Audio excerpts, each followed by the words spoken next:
Monday morning with President-elect Trump's cabinet and more key nominations this week. Now, 57 days away from Inauguration Day on January 20th. The president-elect naming Key Square Capital founder and CEO Scott Bessent as his incoming Treasury Secretary. Bessent, along with incoming border czar Tom Homan, joined me here 2 weeks ago. Donald Trump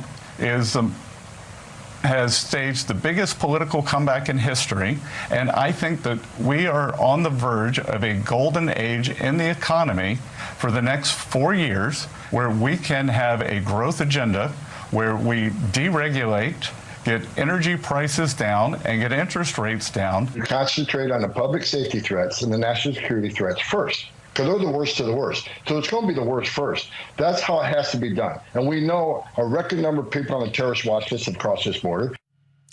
Trump also topping a long list of women he has selected for key jobs, with former Florida Attorney General Pam Bondi as his nominee for the top law enforcement job in the nation, U.S. Attorney General, following former Congressman Matt Gaetz withdrawing his name from consideration to lead the Justice Department, and capping a long list of female cabinet leadership picks, including newly named Agricultural Secretary nominee Brooke Rollins, Education Secretary nominee Linda McMahon, Chief of Staff Susie Wiles, Department of Homeland Security Secretary nominee Kristi Noem, UN Ambassador nominee Elise Stefanik, DNI nominee Tulsi Gabbard, a long list, Caroline Leavitt, Dr. Jeanette Neshawat, and Oregon Representative Lori Chavez de Remir, all among others. Trump moving at lightning speed, filling out his cabinet to also include Cantor Fitzgerald, Chairman and CEO Howard Lutnick for Commerce Secretary, former Wisconsin Congressman and Fox Business host Sean Duffy for Transportation Secretary, and former Deputy AG Matt Whitaker as NATO Ambassador. Now, to the question of Senate confirmation, coming in early January. Joining me now in the Sunday Morning Futures exclusive is Wisconsin Senator Ron Johnson, a member of the Senate Homeland Security Committee. Senator, great to have you this morning. Thanks so much for being here. Good morning, Maria. Thanks for having me on. Have you spoken to some of your colleagues on the Republican side? Do you believe President Trump will see confirmations for his nominees? Well, first of all, I'm doing pretty much the unofficial whip count for RFK Jr. because I've known him well. Listen, I believe Republican senators certainly understand the overwhelming victory, the solid victory of President Trump, and basically that President Trump, as a result, earned a mandate. He has earned the right to be able to select people that will help him govern and carry out his agenda. And the agenda is primarily, from my standpoint, one that's going to focus on the working men and women of this country that build America, that we're going to have to rely on to repair the damage done by 4 years of destructive Democrat governance and literally make America great again. So I think Republican senators get that. They have that respect for that. And my guess is if any nominee that gets through the committee process, and I think most of them will, if not all of them, they should have clear sailing for confirmation. We only need 50 plus J.D. Vance, so we can have a few defections. But I'm pretty confident that President Trump will be able to staff his administration with the people that are going to fight for his agenda. That's extremely important. I think if you take a look at that, I hope, by the way, Mark Cuban issues an apology for, based on all the strong women that President Trump has now appointed. But, I truly do believe that what you see in these selections are people who are willing to fight. They're not going to wilt in the face of criticism. They're going to carry out his agenda. So you just need a majority. You don't need the 60 votes. You've got the majority. The GOP is running the Senate. So you believe that the Republican senators will appoint and confirm President Trump's nominees, and he will get those nominees in place? I do, absolutely. And by the way, I'm really excited about Russ Vought. He's returning in his role as OMB. Vivek and Elon, they're Department of Government Efficiency. They're not confirmable positions. They're outside of government. But the ideas that they come up with in terms of making government more efficient, more responsive, less crushing of our freedoms, it's a guy like Russ Vought that can really implement those plans because he's highly experienced. So I couldn't be happier that President Trump reappointed him to OMB.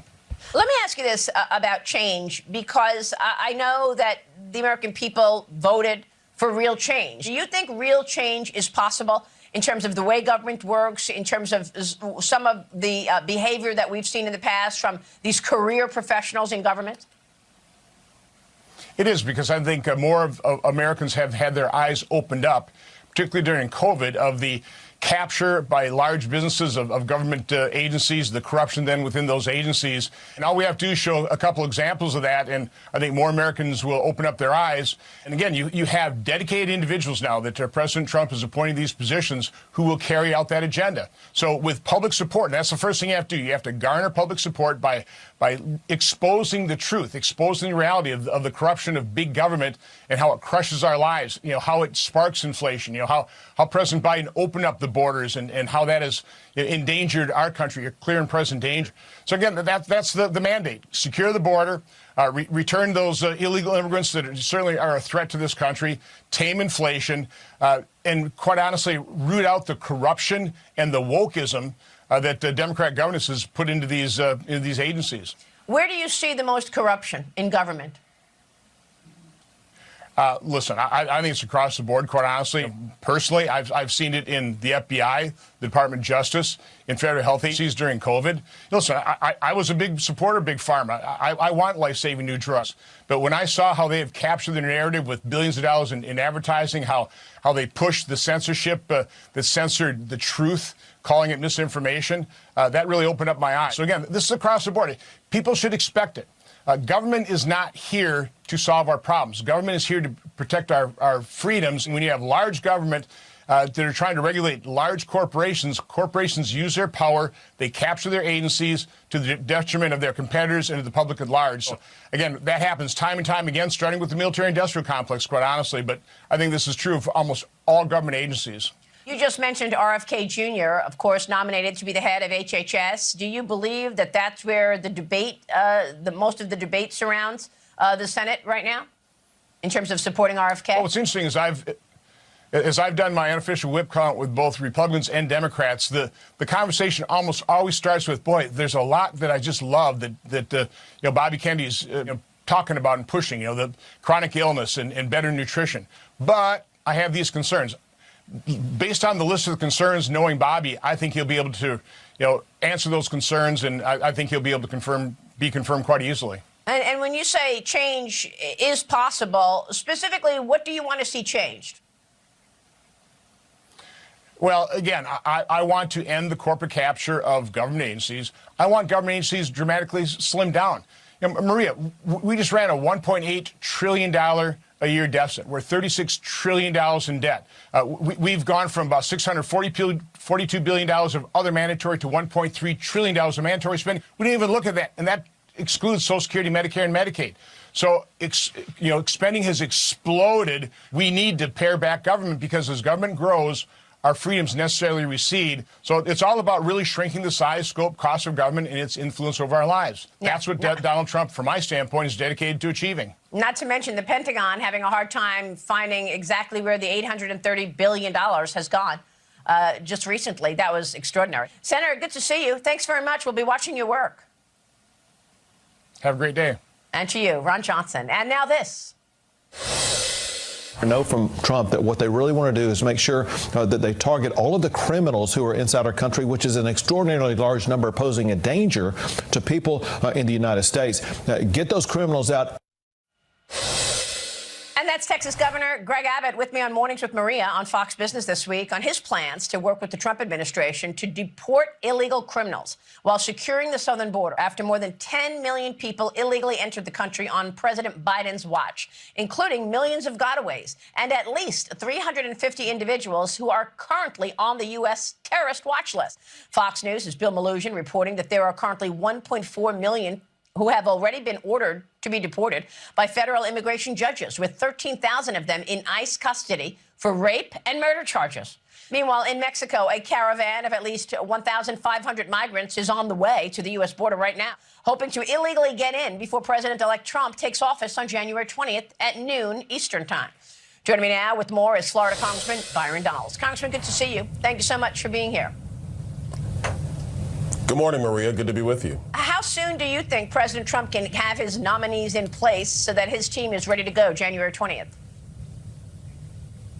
Oh, look, I don't want to speak for the Senate's calendar, but there's no reason all this should not be done by the end of February, early March. The president has a political mandate. He overwhelmingly won this election. He swept the battleground states. He shifted every state in the country, except for Washington, more to the right. He has a mandate. Republican senators know this. I know Senator Thune, as well as all of my colleagues across the aisle, are well aware. And if you look at these cabinet choices, they have one mission in mind, and that is to enact the agenda of Donald J. Trump that the American people voted for overwhelmingly. Yeah, what are these Democrat governors missing? You know, you hear the governor of Illinois, the governor of New York, the governor of New Jersey coming out saying, we're not going to help President Trump deport anybody. Don't come for my people. Are they unaware that those people actually voted for Trump's agenda?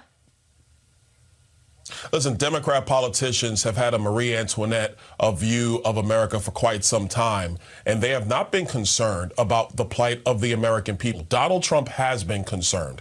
That's why his mandate is overwhelming. And if they decide that they're going to oppose deportations that 57% of the American people want to see enacted, then they're going to have more political losses in the future. But that is because the Democrat Party has wanted open borders and mass illegal immigration for decades. They had it under Joe Biden and Kamala Harris. It has been soundly rejected. So President Trump and his team are going to deport illegal immigrants out of the United States. That is the right thing to do. That's what the American people want to see happen. And if they stand in the way of this, they're going to have to reap more losses in the future politically, because the American people have had enough. They want real change, and Donald Trump is going to bring it. How difficult will it be to deport all of those people? Congressman, you know, I mean, the low end is 10 million. It could be 16 million, 20 million people who have come into this country on Joe Biden and Kamala Harris's watch. How do you round all those people up? I mean, are you thinking about military going in there and getting these people out? How will this be done? Well, then first you start with criminal illegal aliens. They're easy to identify, working with law enforcement agencies all across the country. Tom Homan and his team, along with Secretary Noem and the Department of Homeland Security, will be able to get those people out of our country very, very quickly. Then you have to move to people who already have deportation orders that have been given to them, but they simply have not left. You move to that group of people to a secondary level. Again, dealing with ICE, local law enforcement. In my district in Southwest Florida, our local sheriffs are more than prepared to use the 287G program to help remove people from the United States. That's how you do it. I think the hyperbole of using the military, we're nowhere close to that. Probably won't even need to do that, because the truth is, once you start deportation proceedings, illegal immigrants understand as well. They don't want to be caught in our country and have to be deported by ICE, because if you are, then you're barred from returning to the United States for a decade. So I think you're going to see a lot of self-deportation once this process begins. What else are your priorities in the 119th Congress? Right now, my priority is making sure that Donald Trump's economic and energy agenda gets across the line on Capitol Hill. His mandate, Maria, I know I've said it several times, but it is a wide political victory for Donald Trump. So if you want to talk about prices at the pump or prices in a grocery store, getting his energy agenda accomplished through Washington is going to be critically important. Extending his tax cut policies are going to be critically important. The deregulation, which is mostly going to come out of the White House, not so much out of Congress, that's going to be very, very important. And then government efficiency. I know my colleague from Georgia, Marjorie Taylor Greene, will be on later on your show. The ability to actually have our government be more efficient so we can save dollars and save resources, and making sure we're efficient with the dollars for the American people, that's going to be critical as well. Yeah, no, absolutely. And we're going to talk with Marjorie Taylor Greene about that coming up. But what's your take in terms of some of the cuts that they're talking about, taking $2 trillion out of the budget? How does that hit with Congress's role? I mean, will they be able to cut out waste that, in fact, was already legislated and written into law and agreed upon by Congress? Well, I think the key thing is that Congress might appropriate or authorize programs but Congress never authorizes the waste. A lot of this stuff is because, quite frankly, there's no checking about how these things go on. We have many programs that are on the honor system, Maria. There are no deep checks into making sure that the dollars that have been appropriated are actually going to the people who qualify. That's a big one. You can look into waste in Medicaid. There's a big one there, and so there's definite places where you can go through and find these ways to make it more efficient, to find the necessary cuts. Some of it is going to have to go through Capitol Hill. Like Senator Johnson just said, we're now $36 trillion in debt. We have a responsibility to the future of our country to make sure that our government begins to live within its means again. And let's be clear. We just raised $4.5 trillion in taxes. So it's not a revenue problem. I'm quite sure nobody was complaining about government spending under Barack Obama's $4 trillion budgets. But the budget is now $6.3 trillion. That's obscene. We have to get to pre-COVID spending levels. It makes no sense to spend the kind of money we are spending, especially when the American people are still suffering. We need to cut that back, have a growing economy, a thriving economy. That will be mission accomplished for Donald J. Trump and for congressional Republicans. All right, we'll be watching all of that and watching your work, sir. Thanks very much. Thank you. All right, Congressman Byron Donalds joining us in Florida. Quick break, and then former Department of Defense Chief of Staff. Through executive action. Are you expecting to close down entire agencies, like President Trump has talked about the Department of Education, for example? Are you going to be closing down departments? We expect mass reductions. We expect certain agencies to be deleted outright. And that is Vivek Ramaswamy with me here last weekend, who, along with Elon Musk, will be leading the newly created Department of Government Efficiency, or DOGE, under the Trump administration, aimed at cutting at least $2 trillion said to be government waste of taxpayer money. Now on Capitol Hill, House Oversight Committee Chairman James Comer is establishing a subcommittee that will work alongside Musk and Ramaswamy in overseeing and auditing government spending, to be led by Georgia Congresswoman Marjorie Taylor Greene, a key member of the House Oversight Committee, and she joins me right now. Congresswoman, it's good to see you. Congratulations on this new role. Thank you, Maria. Good morning. Good to see you, too. Tell us what you see as the most government waste. It's all over. Every single government department, program, grant programs, contracts, it is everywhere. And so when we look into a deep dive into this massive problem that's caused America to be $36 trillion in debt, we're going to have to go into all kinds of buckets. And that's how I'll be separating things on the Oversight Subcommittee on DOGE. We'll be looking at everything from government-funded media programs like NPR that spread nothing but Democrat propaganda. We'll be going into grant programs that fund things like sex apps in Malaysia, toilets in Africa, all kinds of programs that don't help the American people. I want to talk to the people at the Pentagon and ask them why they can't find billions of dollars every single year and why they fail their audit. But not just that, Maria. I'd like to talk to the governors of sanctuary states and the mayors of sanctuary cities and have them come before our committee and explain why they deserve federal dollars if they're going to harbor illegal criminal aliens in their states and their cities. We're going to look in every single aspect, and we don't care about people's feelings. We're going to be searching for the facts, and we're going to be verifying if this is worth spending the American people's hard-earned tax dollars on. Well, these are all very important issues that you raised. I want to ask you about some of those government contracts that you just mentioned, government contractors, because one analyst says that DOGE would push for large-scale audits of big government contracts where a temporary suspension of payments would yield significant savings. Now, some of these companies in the defense sector and elsewhere, pharmaceutical sector, these are publicly traded companies. These are companies who are relying on government contracts. How vulnerable are those contracts and that business for those companies? I'm talking government contractors from outside companies. Well, this is where the Oversight Committee, my subcommittee, will line up and walk and work hand in hand with DOGE and Elon Musk and Vivek Ramaswamy. What these men are stepping forward and doing for our country is a great service, and we're grateful to them. We're grateful for President Trump setting up the DOGE Commission in his incoming administration. But that's where we want to look deeply at these contracts and these government programs to see if they really make sense anymore. You know, Maria, there are so many government agencies and government programs and contracts that their cause, their purpose has expired and they're no longer needed. And the American people shouldn't have to pay for them, but yet their budgets get reauthorized year after year. So this is important work we have to do. It's going to be very tedious. And I look forward to doing it, and I look forward to lining up the members of Congress that will be on the subcommittee with me. So then every company out there who has a contract with government should be on alert right now. And the question you're going to be asking is what? Do they provide value to government? What? How will you decide? Well, it's not just contracts. Let's talk about federal employees that haven't showed up to work ever since COVID. We're also looking at we have thousands of buildings that the federal government owns and pays for with over $15 billion a year. Yet those government buildings sit empty and these government employees stay at home still to this day. This is the exact type of waste, fraud, and abuse, and failure, honestly, failure. See, I see the American people as the federal government's customers. The federal government should be providing the top and the best customer service to the American people. And the way to do that is to carefully spend their money. The way to do that is to cut programs, contracts, employees, grant programs, you name it, that are failing the American people and not serving the American people's interests. And that's exactly what we're going to do.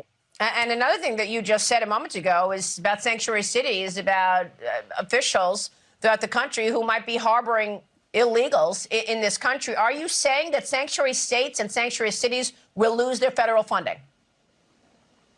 If they use their police officers and their resources to harbor and protect illegal criminal aliens, then absolutely those sanctuary states and cities are in danger of losing their federal funding, and rightfully so.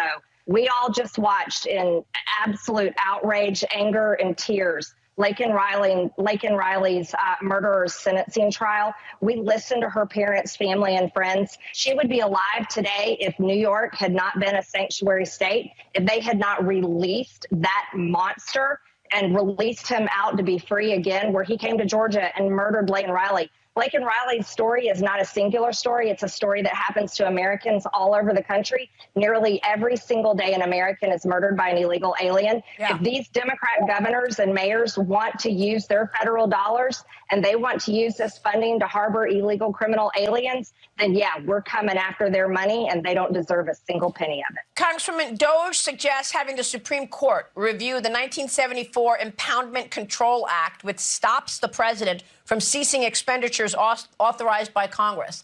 Tell me about that, because DOJ is taking aim at the $500 billion in annual federal expenditures that are unauthorized by Congress for being used in ways that Congress never intended.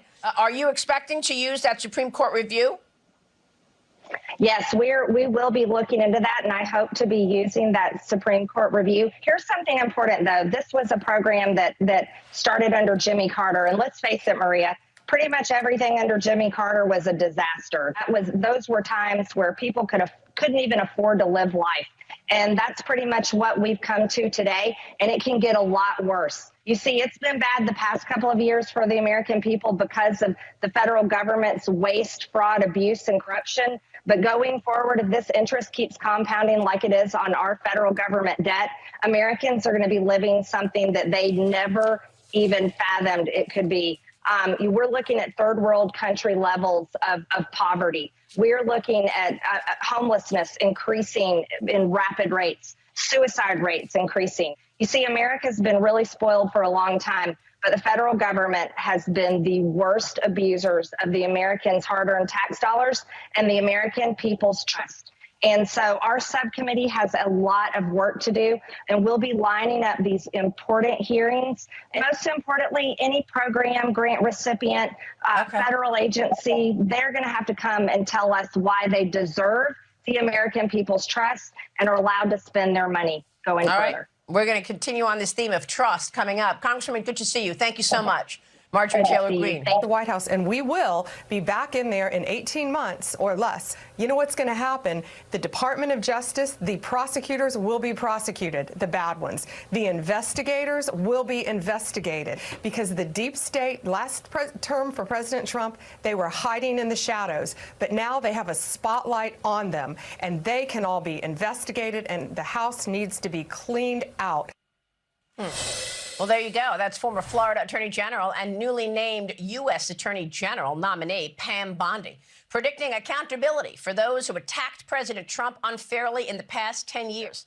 If confirmed, the incoming Attorney General could oversee and lead that accountability after a decade of political dirty tricks against President Trump, beginning with the Russia collusion lie and related surveillance of candidate and then President Trump. This past week, FBI Director Christopher Wray and Homeland Security Secretary Alejandro Mayorkas failed to show up for a planned public hearing into worldwide threats, instead offering to speak only behind closed doors. The FBI and DHS claiming that both officials have testified publicly many times, and any further information should be provided in a classified setting. That drew sharp rebuke from the Senate Homeland Security Committee chairman and Michigan Democrat Senator Gary Peters, who said in part, their claims that they can only relay such information and respond to questions in a classified setting are entirely without merit. Joining me now in this Sunday Morning Futures exclusive is former Department of Defense Chief of Staff Kash Patel, who is reportedly on President-elect Trump's shortlist to become the next director of the FBI. Kash Patel, great to have you this morning. Thanks so much for being here. Good morning. Thank you for having me. Your reaction to what you just heard from Pam Bondi, incoming, perhaps, next U.S. Attorney General? President Trump received a constitutional mandate from the American people in the executive branch, in the House of Representatives, and the United States Senate. His selection of Pam Bondi to be the Attorney General and nominate her shows you his dedication and commitment to that constitutional mandate. Pam Bondi is a fantastic nominee to represent and restore the Constitution. And we'll talk about threats overseas in a minute, but let's talk about the problems facing Washington and America right now. The fact that you have leaders of the Department of Homeland Security, the Department of Justice and FBI failing to show up to Congress is a constitutional violation of their duties. I want constitutional representatives like Pam Bondi to be appointed and Senate confirmed, and I don't want them to forget that on day one. She won't. I want them to remember that the FBI, the DOJ, the DOD report to the United States Senate and the United States House of Representatives, and that commitment continues throughout their entire tenure. And I don't want any more Washington speak about we can't talk about this or we can't talk about that. The American people deserve courage and commitment and constitutional oversight. And that's what President Trump is going to deliver. And I just want people to show up to the United States Senate unequivocally, whoever is named in whatever position, and say, we work for you and you work for the American people.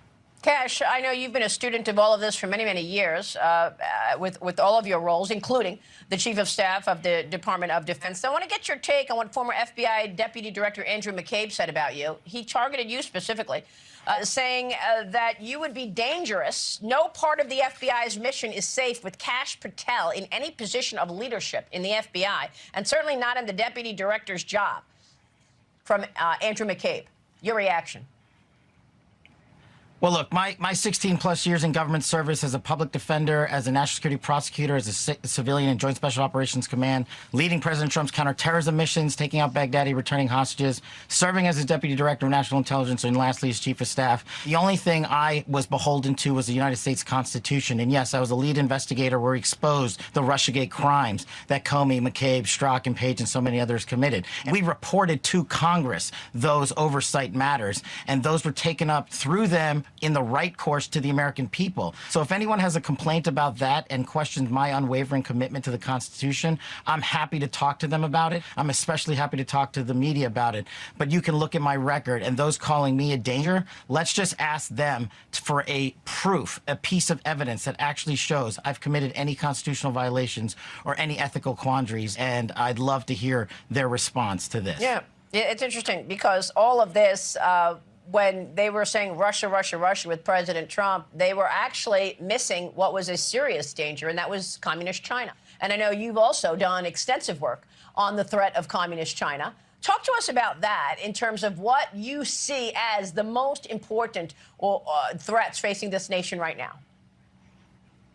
It dovetails what we were talking about. These leaders of DOD, the IC, and everywhere else have to report back to the Senate their findings and revolve around their budgets and make sure that we are attacking our adversaries. So it's threefold for me. It's the CCP, it's Russia, and it's Iran. And it's what they're doing in space, especially that is concerned. They have taken a leap. Remember, people were laughing at President Trump when he created the Space Force. He did that brilliantly and with foresight. And what we need to do is take on the orbital landscape above the Earth's atmosphere and make sure we have the technology based on Elon Musk and company to take on these threats. The cyber capabilities they are doing to us. The CCP is inundating us with public companies, and also the sub-oceanic efforts that Russia and the CCP are undertaking must be at the top of the list, in my opinion, to take on so that we don't have a crushing defeat in our electrical grid infrastructure, and also that we protect the American people. And lastly, Iran. They are the world state sponsor of terror. They cannot have a nuclear weapon, and President Trump's mandate to remove them from the JCPOA and make sure they don't have access to the global banking system is something he needs to work with Congress on again, and make sure our allies and adversaries align with the no-fail mission of the United States of America. Well, and all of these things, you're just touching on some of the issues that we talk about, but I'm glad that you went to space there. But what about some of the other practical things that we've seen no response whatsoever? Continued intellectual property theft, a cover-up of COVID, fentanyl coming through our southern border, all of this, communist China, and we really haven't seen any response. Iran, the same thing. They had, efforts to kill President Trump, and yet no response from the Biden administration. I was told that, in fact, is an act of war. Again, he didn't respond to it until just a few weeks ago.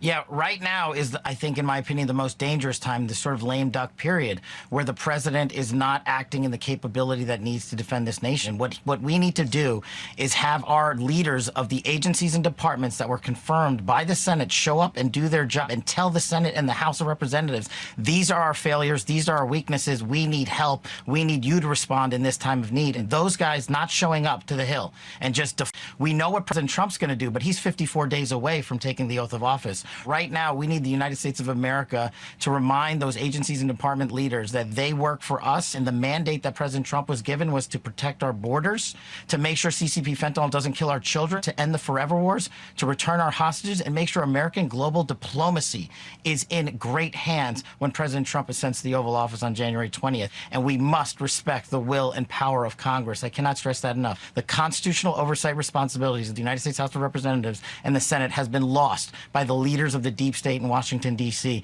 and I think President Trump is going to restore that with his selections and his nominees. Yeah, I mean, unfortunately, the public has also lost trust in a number of these agencies. Cash, how do you believe Americans will regain trust in our most important law enforcement agencies?